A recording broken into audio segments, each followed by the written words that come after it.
एक बड़ा क्वेश्चन रहता है कि डॉक्टरी लाइन में जाना है तो क्या बीएससी के बाद आप डॉक्टर बन सकते हैं या नहीं बन सकते। इस पूरे वीडियो में इसके बारे में ही हम बात करेंगे और पूरा वीडियो ज़रूर देखिएगा। और पहली बार आप चैनल पे आए तो चैनल सब्सक्राइब करिएगा और बेल आइकन को प्रेस कर दीजिएगा ताकि हर वीडियो की प्रॉपर नोटिफिकेशन आप लोगों को मिलती रहे। अब बात करते हैं कि बीएससी के बाद डॉक्टर बने या ना बने। मैं आपको एक रियलिटी से वाकिफ़ कराता हूँ। एक टाइम था, एक ज़माना था कि बीएससी के बाद डॉक्टर बनने का एक ट्रेडिशन सा चल गया था। पहले लोग 12th करते थे बायोलॉजी से, उसके बाद फिर बीएससी करते थे और उसके बाद फिर बीएससी के बाद फिर मेडिकल की प्रिपरेशन करते थे, उसके बाद फिर डॉक्टरी लाइन में आते थे। अगर कुल एज की बात की जाए तो कम से कम एक डॉक्टर बनने में 35 ईयर्स लगा देते थे, 35 साल के हो जाते थे। अभी पहले के टाइम में AIPMT, CPMT ऐसे एग्ज़ाम होते थे। अब कंबाइंड एग्ज़ाम एक होने लगा है, नीट का एग्ज़ाम होने लगा है। और नीट का एग्ज़ाम अगर आप पास करते हो तो obviously you become a doctor और उसमें आपकी रैंक डिसाइड करेगी कि आप डॉक्टर बन सकते हो या नहीं बन सकते हो।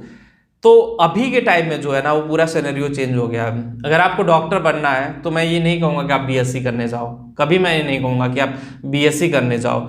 जो लोग बीएससी कर रहे हैं मैं उनको भी यही कहूँगा कि शायद आप बीएससी छोड़ करके डॉक्टर की तैयारी कर लो, क्योंकि 3 साल आप बर्बाद कर रहे हो, 3 साल अपना टाइम वेस्ट कर रहे हो। देखो, अगर सेफ मोड में खेलना है दो इसके सिनेरियो है। एक तो जैसे मैंने बता दिया कि आप 3 साल बर्बाद कर रहे हो, दूसरा है सेफ जोन में अगर आपको खेलना है कि अगर मान लो 1% चांसेस है कि हमारा मेडिकल में सिलेक्शन नहीं होता है, मैं नीट क्वालिफाई नहीं कर पाते हैं, तो शायद चीज़ें वहाँ मुश्किल हो जाएंगी। फिर आपका बीएससी की डिग्री होगी, उसके बेस पे आप लाइफ में आगे बढ़ सकते हो। लेकिन आप देखो ना, अगर आपका गोल ही वही है कि मुझे डॉक्टर ही बनना है, उसके अलावा कोई प्लान बी है ही नहीं, तो फिर मुझे नहीं लगता बीएससी करने की ज़रूरत है। फिर तो आप डायरेक्टली हिट एंड ट्रायल 2 साल 12th के बाद 1, 2, 3 साल जितने साल तैयारी करना चाहो कर सकते हो। हाँ, अगर आप डिस्टेंस से करना चाहते हो बीएससी, रेगुलर के अलावा डिस्टेंस से करना चाहते हो कि मान लो अगर नहीं हुआ तो एटलीस्ट मेरा ग्रेजुएशन होता रहे, तो बेटर है, तो फिर कोई दिक्कत नहीं है। क्योंकि अगर आपका MBBS में या जिस भी मेडिकल लाइन में सिलेक्शन हो जाता है तो फिर आप उसको छोड़ भी सकते हो, क्योंकि MBBS खुद ही आपको समझ लीजिए ग्रेजुएशन मास्टर की डिग्री दे देता है। तो एक बड़ी चीज़ है और डिसीजन मेकिंग कैपेबिलिटी आपके अंदर होनी चाहिए। अगर आपके अंदर डिसीजन मेकिंग कैपेबिलिटी नहीं है तो ऑब्वियसली मतलब आप बहुत लंबा फेस कर जाओगे कि किस तरह से करियर को लेके जाएं और किस तरह से करियर को आगे बढ़ाएं। तो करियर में जब भी आप कोई डिसीजन लो, मुझे डॉक्टरी लाइन में जाना है, इंजीनियरिंग लाइन में जाना है या किस फील्ड में जाना है, तो ऑब्वियसली 1-2 बार आपको सोचना पड़ेगा। जब तक आप सोचोगे नहीं, उसके बारे में एनालाइज नहीं करोगे कि भाई मैं बीएससी कर रहा हूँ। देखो, टाइम सेविंग करियर में बहुत इंपॉर्टेंट रोल प्ले करता है कि मतलब आपका टाइम सेव हो। और टाइम सेविंग आपका इंपॉर्टेंट रोल इसलिए भी प्ले करता है कि अगर आप टाइम सेविंग नहीं कर पाते हो लाइफ में तो शायद चीज़ें आपके लिए मुश्किल होंगी, फिर वहाँ से चीज़ें आपको समझ में नहीं आएंगी। तो टाइम सेविंग बहुत इंपॉर्टेंट रोल प्ले करेगा और टाइम सेविंग करके शायद आप अपने करियर को बहुत दूर तक लेके जा सकते हो। तो टाइम सेविंग करना है तो सही से करना पड़ेगा, ऐसा नहीं है कि आप किसी तरह से कर सकते हो। Time saving play important role और टाइम सेविंग करके अपनी लाइफ में आप बहुत दूर तक जा सकते हो।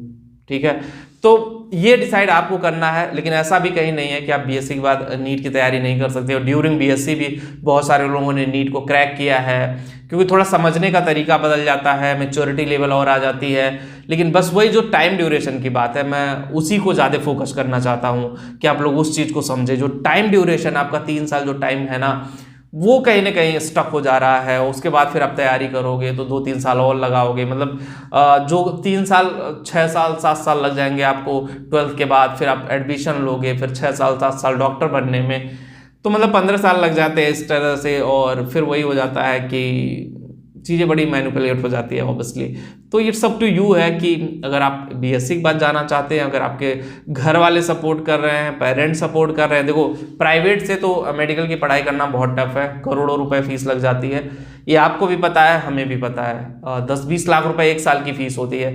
तो आप समझ लो ना कि चीज़ें कितनी मुश्किल है और चीज़ें समझना पड़ेगा आपको। अगर आप नहीं समझोगे तो शायद चीज़ें वहाँ से फिर आपके लिए हट जाएंगी लीक से कि अरे यार मैंने क्या कर लिया, किस तरह से कर लिया।